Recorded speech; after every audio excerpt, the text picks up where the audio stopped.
Captaincy is about making right decision whether on the field or off the field. इसलिए मैं Country Delight पर भरोसा करता हूँ। They deliver 100% pure buffalo milk to my door step by 7 AM। Don't just enjoy our matches, enjoy village fresh buffalo milk too. Download the Country Delight app. Telangana BJP అధ్యక్ష పదవికి పోటీ పడ్డ వారిలో గోచామహల్ ఎమ్మెల్యే రాజాసింగ్ కూడా ఉన్నారు sir. So Bharatiya Janata party అధ్యక్ష పదవికి nomination వేయనివ్వనందుకు అసంతృప్తితో ఆయన పార్టీ పదవికి అలాగే పార్టీ సభ్యత్వానికి ఆయన పదవికి కూడా రాజీనామా చేశారు. రాజీనామా చేసిన తర్వాత మీకో దండం మీ పార్టీకో దండం అంటూ ఆయన మాట్లాడారు. ఒకసారి రాజాసింగ్ బైట్. కానీ ఇవాళ కిషన్ రెడ్డి గారికి అదేవిధంగా కేంద్ర మంత్రి వచ్చిన మేడం గారికి లిఖిత రూపంలో ఒక లెటర్ నేను ఇస్తున్నాను. కిషన్ రెడ్డి గారికి ఒక మాట చెప్పి వస్తాను. కిషన్ రెడ్డి గారు, మీ చేతి నుంచే ఇవాళ భారతీయ జనతా పార్టీలో నేను జాయిన్ అయినా. నేను నా రాజీనామా మీ చేతికి ఇస్తున్నా, ప్లీజ్ మీరు యాక్సెప్ట్ చేయండి అని కిషన్ రెడ్డి గారికి ఒక లెటర్ ఇచ్చి రిజైన్ లెటర్ పార్టీ. ఆ రిజైన్ లెటర్లో కింద ఒక మ్యాటర్ ఇది కూడా రాసిన, కిషన్ రెడ్డి గారు పార్టీకి నేను రాజీనామా ఇస్తున్నాను, మీరు మీ లెటర్లో స్పీకర్ గారు కూడా పంపించేసేయండి. రాజాసింగ్ ఇప్పుడు పార్టీ సింబల్ నుంచి గెలిచిండు. రాజాసింగ్ ఇప్పుడు బీజేపీ ఎమ్మెల్యే కాదు, ఆయనకి సస్పెండ్ చేయనని స్పీకర్ కూడా ఒక లెటర్ రాసిస్తే నేను దానికి సపోర్ట్ చేస్తాను. ఎందుకంటే పార్టీ సింబల్లోని గెలిచిన తర్వాత పార్టీకి రిజైన్ ఇచ్చిన తర్వాత పార్టీలో పార్టీ బీజేపీ ఎమ్మెల్యే ఉండకూడదు కదా అని ఆ విధంగా ఒక. సో రాజాసింగ్ వెర్షన్ ఎలా ఉంటే పార్టీ అధికార ప్రతినిధి రాణి రుద్రమ వెర్షన్ మరోలా ఉంది సార్. 10 మంది కౌన్సిల్ సభ్యుల మద్దతు ఉండాలి, అందుకే లేదు కాబట్టి నామినేషన్ వేయలేకపోయారు రాజాసింగ్ అంటూ మాట్లాడారు. ఒకసారి రాణి రుద్రమ బయట. ఈరోజు రాజాసింగ్ గారు ఉదయం పార్టీ ఆఫీస్కి రావడం జరిగింది. రాష్ట్ర అధ్యక్ష ఎన్నికలకు నామినేషన్లు స్వీకరిస్తున్న సందర్భంగా వారు వచ్చి ఇక్కడ ఈ ఎన్నికల అధికారి ఎవరైతే ఉన్నారో శ్రీమతి శోభా కరందాజ్లే గారికి నామినేషన్ పత్రాన్ని ఇవ్వడం కొరకు వారు రావడం జరిగింది. వచ్చిన సమయంలో వారు రాష్ట్ర ఇన్ఛార్జ్ అయినటువంటి అభయ్ పటేల్ గారితో వారు మాట్లాడారు. వారు మాట్లాడితే అభయ్ పటేల్ గారు చాలా స్పష్టంగా వారికి ఇది ప్రజాస్వామ్యబద్ధమైనటువంటి పార్టీ, ఈ పార్టీలో ఎవరైనా కూడా నామినేషన్ వేయవచ్చు, వెళ్ళి మీ నామినేషన్ మీరు దాఖలు చేయండి అని చెప్పారు. చెప్పిన తర్వాత వారు నామినేషన్ పత్రాన్ని తీసుకున్నారు. తీసుకొని శోభా కరందాజ్లే గారి దగ్గరికి వెళ్లి వారి ఫామ్ ని సమర్పించారు. సమర్పించే క్రమంలో ఏ నామినేషన్ పత్రమైనా కూడా ఎన్నికల నిబంధన ప్రకారం 10 మంది రాష్ట్ర కౌన్సిల్ సభ్యుల మద్దతుతోటి వారి సంతకాలతోటి నామినేషన్ పత్రం ఇస్తే మాత్రమే ఆ నామినేషన్ పత్రం అనేటువంటిది చెల్లుబాటు అవుతుంది. అయితే శోభా కరందాజ్లే గారు చాలా స్పష్టంగా చెప్పినారు, 10 మంది సభ్యులు లేని పక్షంలో మీ నామినేషన్ పత్రం చెల్లుబాటు కాదు, మీరు 10 మంది సభ్యులతోటి సంతకాలు చేయించి నామినేషన్ ని ఫైల్ చేయండి అని చెప్పారు. చెప్తే వారు బయటకు వచ్చి సంతకం చేయడానికి 10 మంది సభ్యులు లేకపోవడంతో వారు ఉల్టా పార్టీని బదనాం చేసుకుంటా అబద్ధాలు చెప్పుకుంటా పార్టీ వారికి నామినేషన్ వేసేటటువంటి అవకాశం లేదని చెప్పి అభాండాలు వేయడం జరుగుతోంది. ఇది ఇవాళ జరిగినటువంటి వాస్తవమైనటువంటి పరిస్థితి. వారు కిషన్ రెడ్డి గారికి వారి రాజీనామా పత్రాన్ని సమర్పించారు.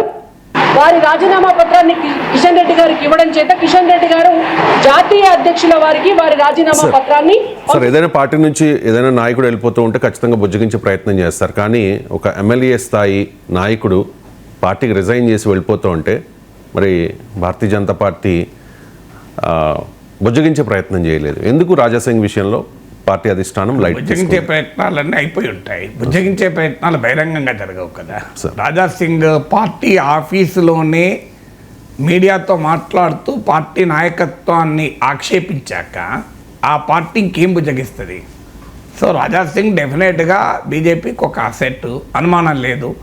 ఒక స్ట్రాంగ్ హిందుత్వవాది, హైదరాబాద్ నగరంలో పలుకుబడి ఉన్న నాయకుడు. జిహెచ్ఎంసీ ఎన్నికలు ముందున్నాయి. అందులో రాజాసింగ్ ఎంఐఎంతో ఫైట్లో బీజేపీ అయినా వ్యూహాత్మకంగా ఒక అడుగు వెనక్కేస్తుంది కానీ రాజాసింగ్ వెయ్యడు. రాజాసింగ్ ఈవెన్ కిషన్ రెడ్డి లక్ష్మణ్లు ఓడిపోయిన సమయంలో కూడా గెలిచిన నాయకుడు. ఇవన్నీ రాజాసింగ్ ఉన్న పాజిటివ్ అంశాలు, ఇందులో ఎవరికీ డిస్ప్యూట్ లేదు. అందుకే భారతీయ జనతా పార్టీ చాలా కాలంగా రాజా సింగ్ మాట్లాడుతున్నా భరించింది. వాస్తవంగా మీకు ఈవెన్ ఎమ్మెల్సీ హైదరాబాద్ ఎమ్మెల్సీ ఎన్నికల్లో గౌతమ్ రావును బీజేపీ ప్రతిపాదించినప్పుడు కూడా ఆయన అభ్యంతరాలు చెప్పాడు. తర్వాత మీకు జిల్లా అధ్యక్షుని ఎంపికలో కూడా రాజా సింగ్ తీవ్రమైన అభ్యంతరం చెప్తూ బహిరంగంగానే కామెంట్ చేశారు.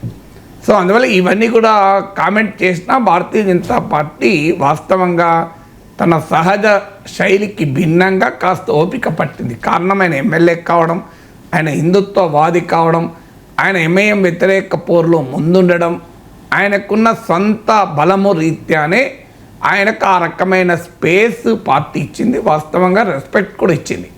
సో ఆయన వివాదాస్పదంగా మాట్లాడిన రోజు సస్పెండ్ చేసిన తర్వాత మళ్ళీ పార్టీలో తీసుకొని మళ్ళీ టికెట్ కూడా ఇచ్చింది. అందువల్ల రాజా సింగ్ని ఏదో బీజేపీ పోతే పోనీ అన్నది అనడం న్యాయం కాదు.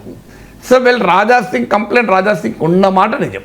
ఉదాహరణకి ఇప్పుడు ఆయన రైజ్ చేస్తున్న అంశం, నన్ను నామినేషన్ వేస్తానంటే వేయనివ్వలేదు, పార్టీలో కార్యకర్త స్థాయి నుంచి ఇన్స్పైర్ అయిన వ్యక్తి, కార్యకర్తల మద్దతు ఉన్న వ్యక్తి పార్టీ అధ్యక్షుడు కావాలి అని ఒక డెమోక్రటిక్ ప్రిన్సిపల్ రాజా సింగ్ చెప్తున్నాడు.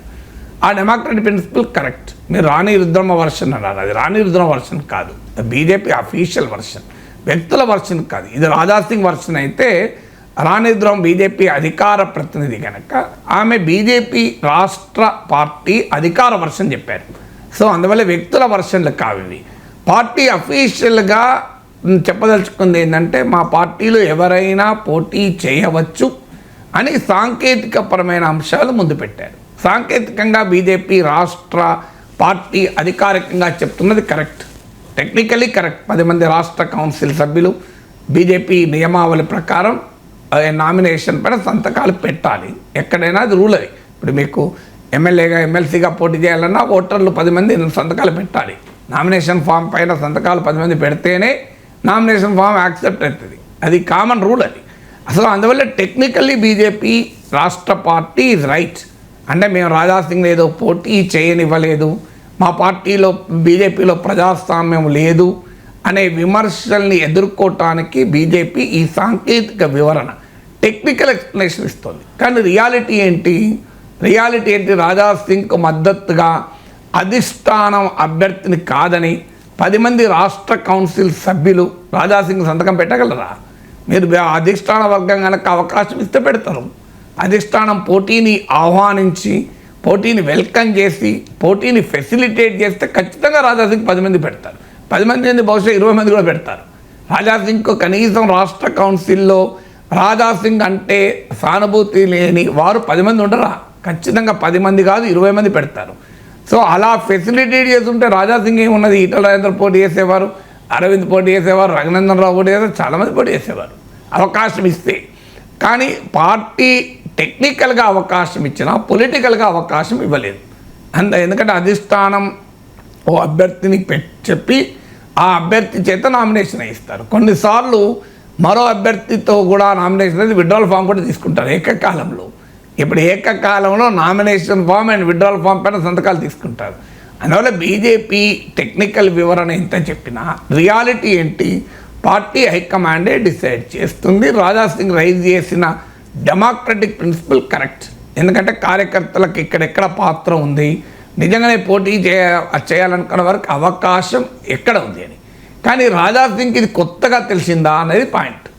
బీజేపీ ఇలా కాకుండా ఇంకో రకంగా పనిచేస్తుందా? బీజేపీ ఇలా కొత్తగా అధ్యక్షుని ఎన్నిక చేస్తోందా? రాజా సింగ్ పొలిటికల్ క్యారియర్లో అనేక మంది బీజేపీ అధ్యక్షులు ఎన్నికయ్యారు.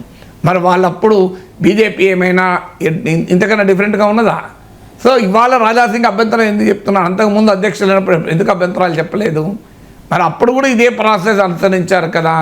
అంటే రాజా సింగ్ రేజ్ చేస్తున్న డెమోక్రటిక్ ప్రిన్సిపల్ కూడా ఆయన పొలిటికల్ కంటెస్టేషన్లో భాగంగా పార్టీ నుంచి వెళ్ళిపోవటానికి ఒక ప్రాతిపదిక కావాలి కనుక ఆయన అది ఉపయోగించుకుంటున్నాడు. నిజంగా ఆయన ఈ బీజేపీ సంస్థాగత వ్యవహార సరళి, ఆర్గనైజేషనల్ స్టైల్ ఆఫ్ ఫంక్షనింగ్ను వ్యతిరేకించి వెళ్తున్నట్లు ఇవాళ చూపెడుతున్నాడు. ఇదే కారణమైతే ఆర్గనైజేషనల్ స్టైల్ మొదటి నుంచి బీజేపీలో అలాగే ఉంది కదా. బీజేపీ పుట్టినప్పటి నుంచి ఆ మాటకైతే భారతీయ జనసంఘ కాలం నుంచి బీజేపీ విధానం అలాగే ఉంటుంది. మీకు కాంగ్రెస్లో ఇప్పుడు రాహుల్ గాంధీ నిర్ణయిస్తాడు, నేను దాన్ని వ్యతిరేకిస్తున్నా అంటే ఏమైనా అర్థం ఉన్నదా? రాహుల్ గాంధీ నిర్ణయిస్తాడు. రాహుల్ గాంధీ కాకముందు రాజీవ్ గాంధీ నిర్ణయించాడు, సోనియా గాంధీ నిర్ణయించింది, అంతకుముందు రాజీవ్ గాంధీ నిర్ణయించాడు, అంతకుముందు ఇందిరాగాంధీ నిర్ణయించాడు. కాంగ్రెస్ అంటే అట్లుంటుంది, ఇంకో రకంగా ఎట్లుంటుంది. బీఆర్ఎస్లో కేసీఆర్ నిర్ణయిస్తున్నాడు, మాకు పోటీకి అవకాశం ఇవ్వలేదు అంటే పోటీకి అవకాశం ఎలా ఇస్తారు?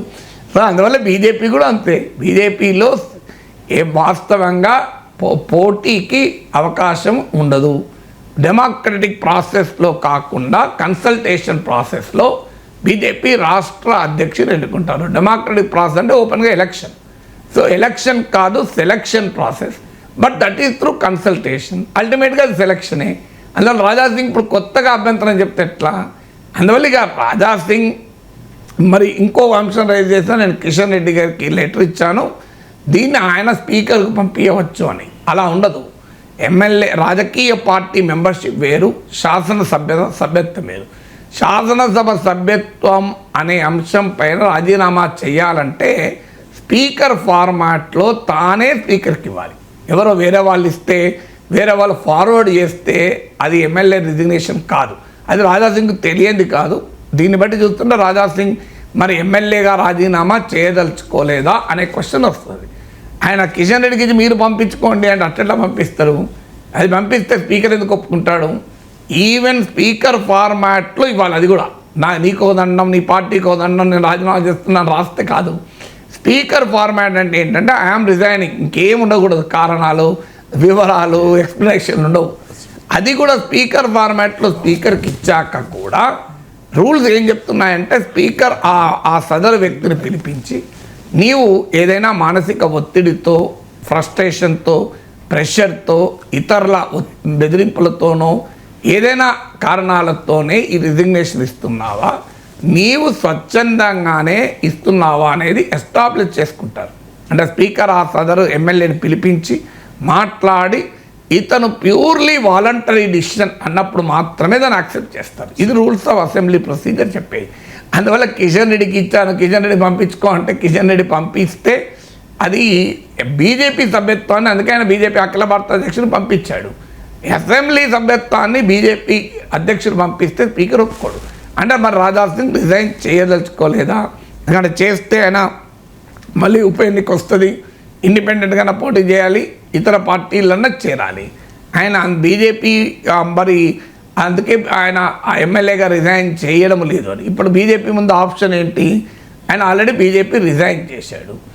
అప్పుడు స్పీకర్ ఫార్మాట్లో రిజిగ్నేషన్ ఇవ్వకపోయినా బీజేపీ డిస్క్వాలిఫికేషన్ పిటిషన్ వేయచ్చు. అది మరి స్పీకరు ప్రెరగేటివ్ పైన ఆధారపడి ఉంటుంది. డిస్క్వాలిఫై చేయొచ్చు. కానీ మన రాష్ట్రంలో, దేశంలో డిస్క్వాలిఫై పిటిషన్లు తెలుసు కదా. బీఆర్ఎస్ ఎమ్మెల్యేగా ఉండి దాన నాగేందర్ కాంగ్రెస్ తరఫున ఎంపీగా పోటీ చేసిన ఇప్పటి వరకు డిస్క్వాలిఫై కాలేదు. ఇక దాన్ని ఇప్పుడు రాజాసింగ్ రిజైన్ చేశాడని చెప్పి మీడియా ముందు మాట్లాడితే డిస్క్వాలిఫై చేస్తారా? సో ఆల్రెడీ ఒక బీఆర్ఎస్ ఎమ్మెల్యే కాంగ్రెస్ తరఫున ఎంపీగా పోటీ చేస్తే కానప్పుడు. సో అందువల్ల ప్రాక్టికల్గా ఏమవుతుందనే చూడాలి. బీజేపీ సస్పెండ్ చేస్తే ప్రాబ్లమే లేదు.